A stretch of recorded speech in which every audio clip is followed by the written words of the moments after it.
Kalimantan atau Borneo, paru-paru dunia, penyumbang oksigen terbesar bagi negara-negara yang industri dan teknologinya sedang berkembang pesat.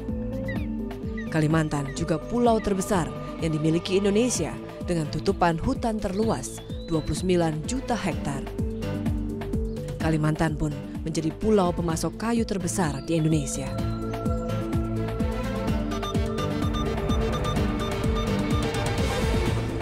Banjarmasin, Kalimantan Selatan. Kota ini menjadi pintu keluar penjualan kayu-kayu asal Kalimantan. Tujuan pengiriman, Jawa, Bali, bahkan luar negeri. Karena tadi basisnya adalah pasar, bagaimana kemudian kayu-kayu itu dijual keluar dari Kalimantan. Jalan satu-satunya infrastruktur yang ada itu adalah melalui sungai. Nah, Banjarmasin merupakan hilir dari sungai-sungai yang ada di Kalimantan, khususnya Sungai Barito ya, di mana sumber daya hutan masih banyak di sana.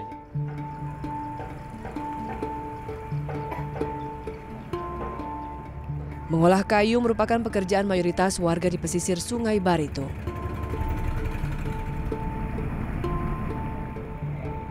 Menyusuri Sungai Barito, kayu-kayu bulat atau log mengapung. Inilah pemandangan yang kerap mewarnai sungai ini.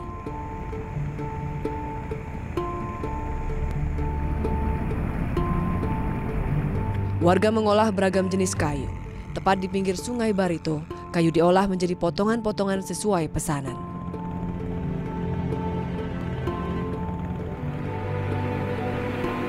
Di darat, aktivitas perkayuan lebih semarak lagi.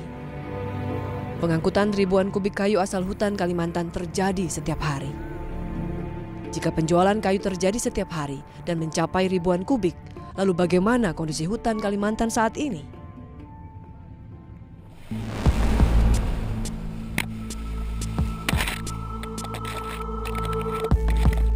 Kami menuju Kabupaten Muara Teweh, Kalimantan Tengah.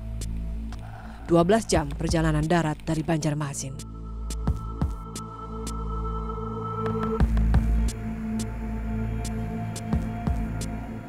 16 November 2012 lalu, warga dikejutkan dengan genangan air yang memasuki rumah-rumah. Seluruh kelurahan di Muara Teweh rata tergenang banjir.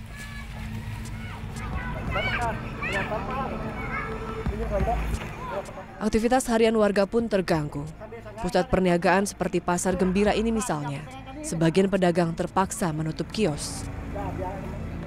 Tak hanya pasar, hampir 50% permukiman juga terendam banjir. Bagaimana bisa? Penduduk lokal, Ahmad Mulyadi, bercerita kepada kami tentang yang terjadi di Muara Teweh. Aktivitas warga di sini rata-rata ada yang buka cucian, kalau seperti ini kan buka cucian hari-hari. Tempat pencuciannya. Ada yang buka warung, ini kan ada buka salon, tempat menjahit, semuanya lengkap di sini. Jadi akhirnya karena datangnya banjir seperti ini, jadi akhirnya aktivitas warga akhirnya berhenti. Mungkin dari gara-gara tambang, karena nggak ada yang nyerap lagi.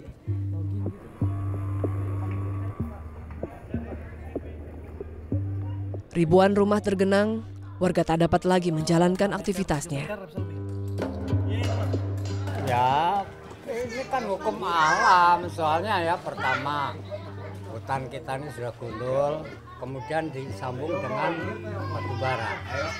Sedangkan untuk penyerapan air, bagaimana penyerapan air tidak mungkin ada. Secara geografis, Kabupaten Muara Teweh berada di kaki beberapa perbukitan. Bukit-bukit yang semestinya menjadi pelindung Muara Teweh kini disulap menjadi tambang batu bara dan pembalakan liar.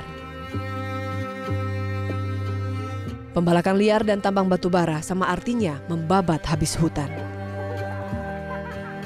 Hutan yang gundul, hutan yang tak mampu meresap air hujan. Warga pun terkena imbas. Sudah hari kelima Muara Teweh terendam banjir. Sampah mulai terlihat menumpuk di beberapa sudut. Warga bergotong royong membersihkan kampung mereka. Ini terus Bapak upayanya bersihin sendiri sama warga? Supaya nggak keluar ke jalan kan, nanti kan kalau kita kumpulkan jadi satu aja. Penyakit juga nggak sih Pak kalau kayak gini? Kalau Kadang-kadang penyakit juga sih, Pak. Kalau didiemin bisa penyakit juga ya.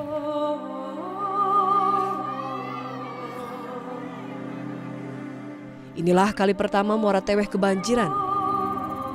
Banjir yang sebelumnya tak pernah terjadi, kini terjadi. Warga menuduh kerusakan alam menjadi sumber musibah ini. Apa yang sebenarnya terjadi di Muara Teweh? Kerusakan alam apa yang terjadi di Kalimantan Tengah?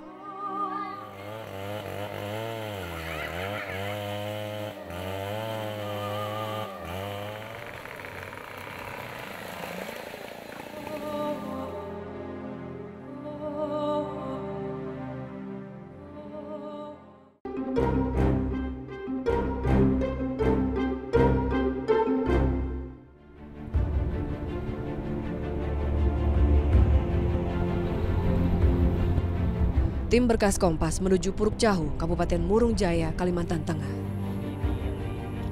Kawasan ini diraih dengan 12 jam perjalanan darat dari Muara Teweh membelah hutan rimba.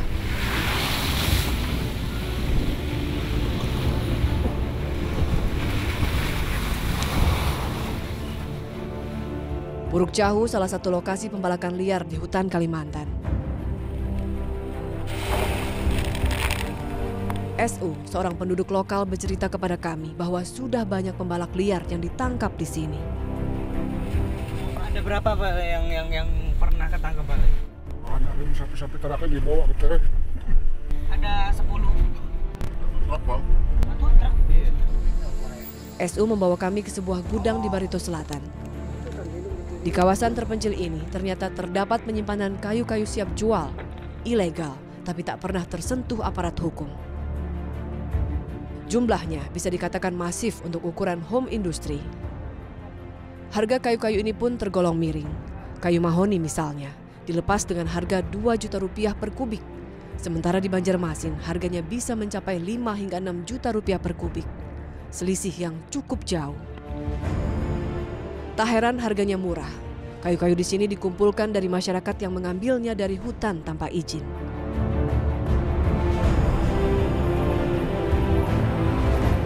Penelusuran kami lanjutkan menuju desa terdekat, tempat masyarakat mengolah dan mengumpulkan kayu-kayu ilegal.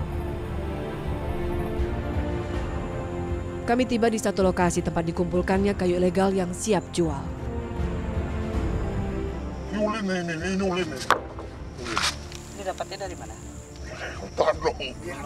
Kalau APH dia pakai dozer. Iya, pakai doser penariknya. Memburukan masyarakat yang tebangnya geologi katanya. Padahal masyarakat ini yang dekat-dekat sungai aja yang ditebang. Kalau APH bisa kemana aja dia? MJ membawa kami untuk bertemu langsung dengan pelaku pembalakan liar. Pembalak liar adalah sekelompok orang yang menebang, mengangkut dan menjual kayu secara tidak sah, tanpa izin dari otoritas setempat. Satu kelompok pembalak liar biasanya terdiri dari 6 sampai 10 orang. Kelompok-kelompok ini tersebar di dalam hutan. Awalnya para pembalak liar ini sempat ketakutan oleh kehadiran kami. Namun setelah diyakinkan oleh MJ, kami akhirnya diterima dan leluasa mengambil gambar.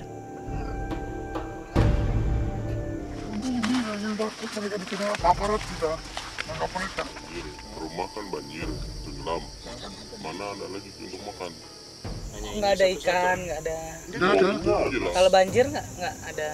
Gimana kita cari ikan? Kalau kerjaannya sehari-hari kalau nggak banjir, kalau nggak hujan apa? Oh, hidup karet. Karet. Tapi ini kan pohon hidup karet. Kita itu kerendam air mana bisa ada? Mana bisa? Nah, mau kerja kayu ini mau cari sesuap nasi.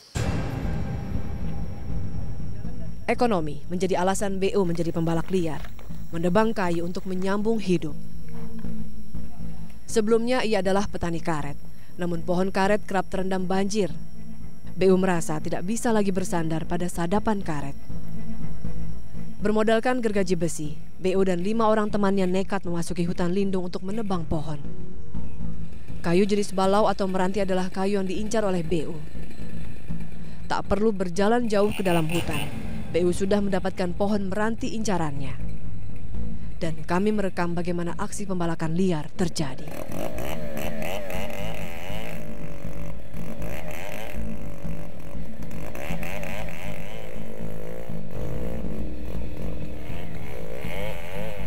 Pohon yang berusia lebih dari 20 tahun ini tumbang dalam hitungan menit.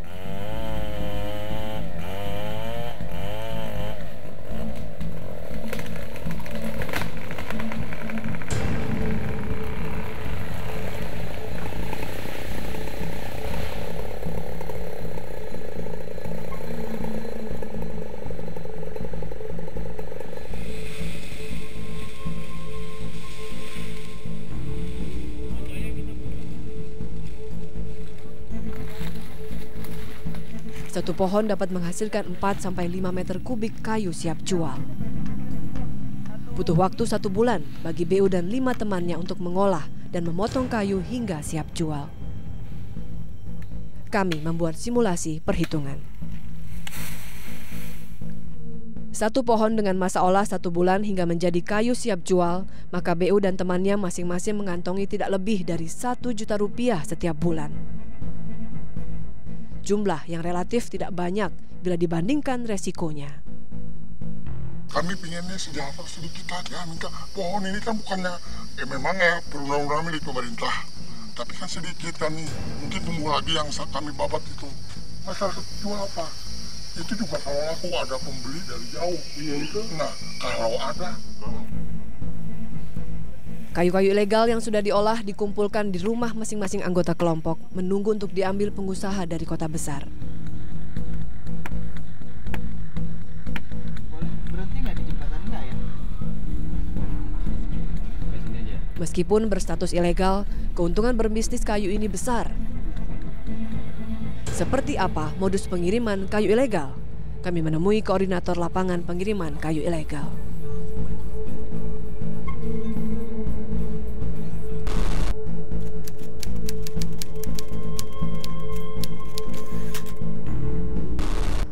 Biasanya kita jual kayu itu secara tidak resmi, tanpa dokumen. Tanpa dokumen itu dari hutan sampai ke kota atau gimana model? Kadang sampai di lokasi, kadang sampai di kota juga.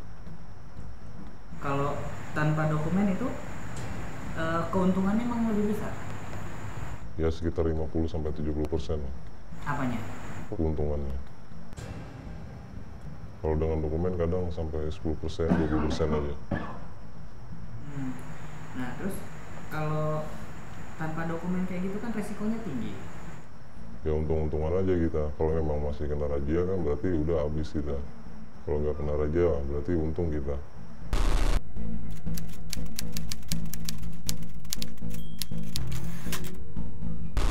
Kadang 95 itu lolos dan 5 pun tidak dari 100 itu. Karena kita kan untuk pembayaran taktis itu kadang setor gitu pada kepolisian.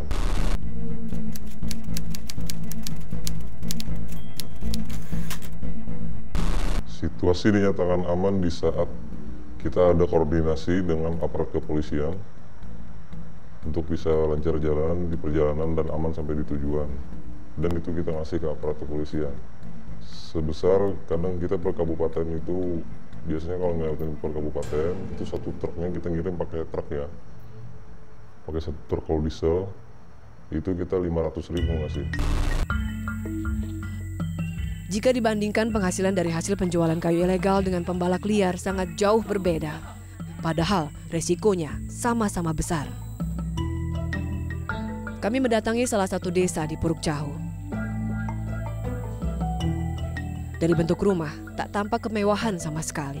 Bahkan penerangan hanya di malam hari menggunakan mesin generator. Mayoritas pekerjaan masyarakat di sini adalah petani karet. Namun hujan dan banjir membuat mereka tak dapat lagi menyadap karet. Rumah Bahrun sudah 3 tahun ini mengalami kebocoran. Oh iya, bila hari hujan atapnya bocor, mau diganti kan ketemu aparat ditangkap kita. Hidup di tengah hutan rimba, dikelilingi pohon-pohon yang berusia puluhan tahun, namun tak bisa memanfaatkannya. Warga terlalu takut menebang pohon. Setumpuk kayu ini dibeli Bahrun untuk merenovasi rumahnya.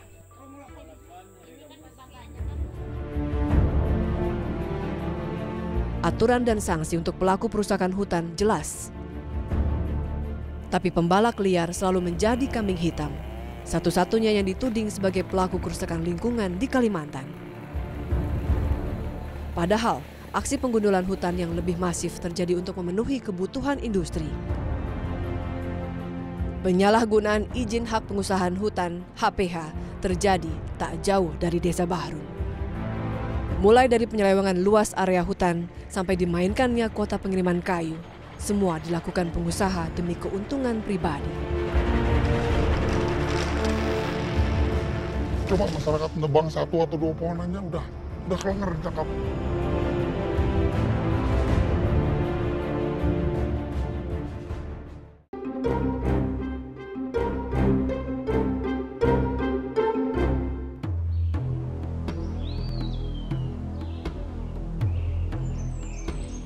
Hak pengusahaan hutan atau HPH, hak khusus untuk memanen, mengolah, memasarkan hasil hutan produksi hingga melakukan penanaman kembali.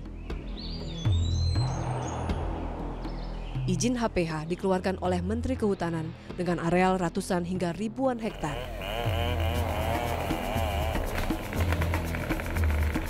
Namun, pembukaan lahan untuk jalan raya menuju lahan HPH saja sudah banyak menghabiskan hutan.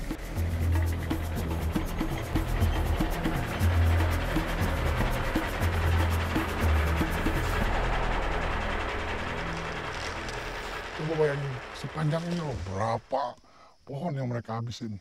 Ini lebarnya berapa? 16 meter ini. Nah, kayak gini. Nggak merugikan ya? Coba masyarakat nebang 1 atau 2 pohon aja udah kelengar ditangkap.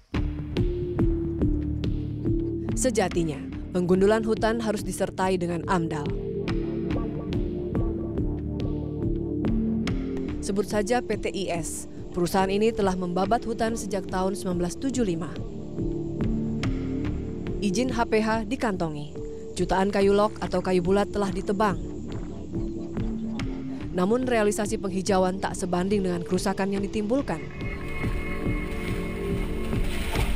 Lihat saja hutan tanaman industri yang coba ditanam perusahaan ini.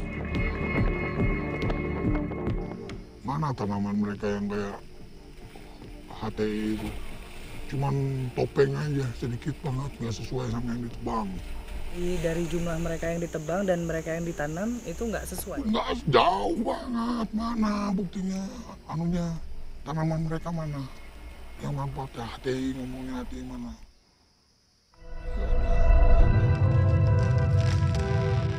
Izin HPH dituduh warga menjadi dalang kerusakan terbesar hutan Kalimantan Tengah. Namun di balik itu semua ada modus penyelewengan HPH. Dokumen HPH terdiri dari izin usaha pemanfaatan hasil hutan kayu.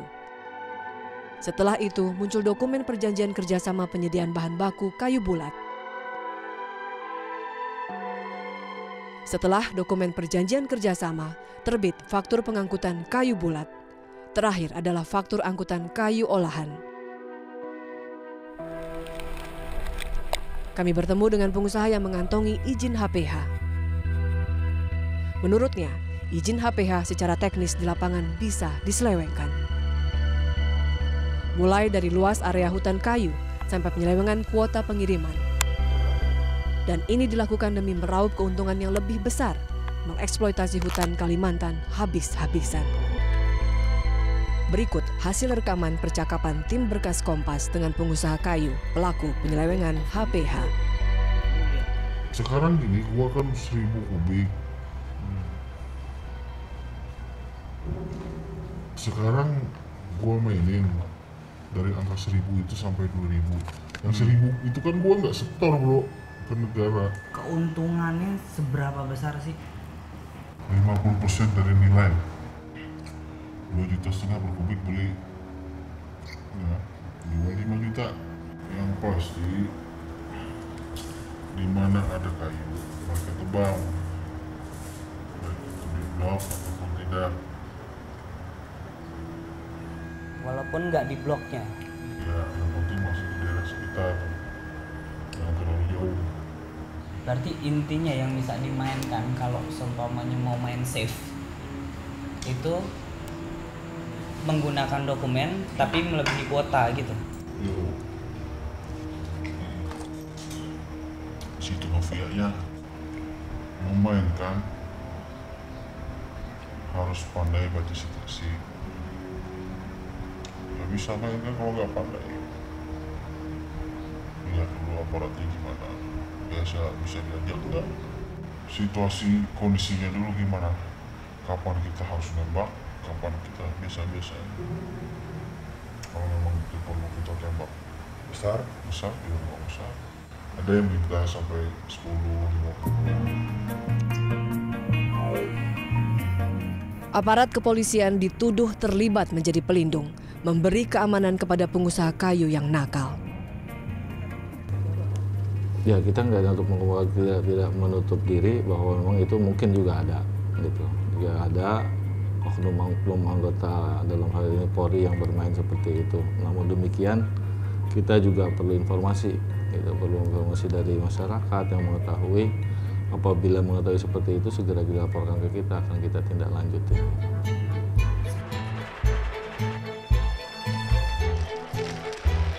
Bermodal HPH, hutan digunduli. Area yang tidak tercakup HPH pun dibabat habis. Kekuatan masyarakat untuk menebang pohon dalam 1 bulan dapat dihitung jari. Bandingkan dengan penggundulan yang dilakukan perusahaan. HPH semestinya bisa menjadi pengendali pengusahaan hutan. Namun di bawah payung hukum, penyelewengan tetap bisa dilakukan. Dan hukum hanya menindak pembalak liar. Pengusaha yang menyelewengkan izin HPH seakan tidak tersentuh. Meski skala perusakannya berbeda, baik masyarakat pembalak liar dan pengusaha penyeleweng HPH sama merusaknya. Namun, bila perusakan paru-paru dunia ini terus dilakukan, maka cepat atau lambat hutan Indonesia menuju kepunahan. Bila bisa bersama merusak, maka masyarakat, pengusaha, dan aparat negara juga bisa bersatu menyelamatkan hutan Kalimantan mulai sekarang.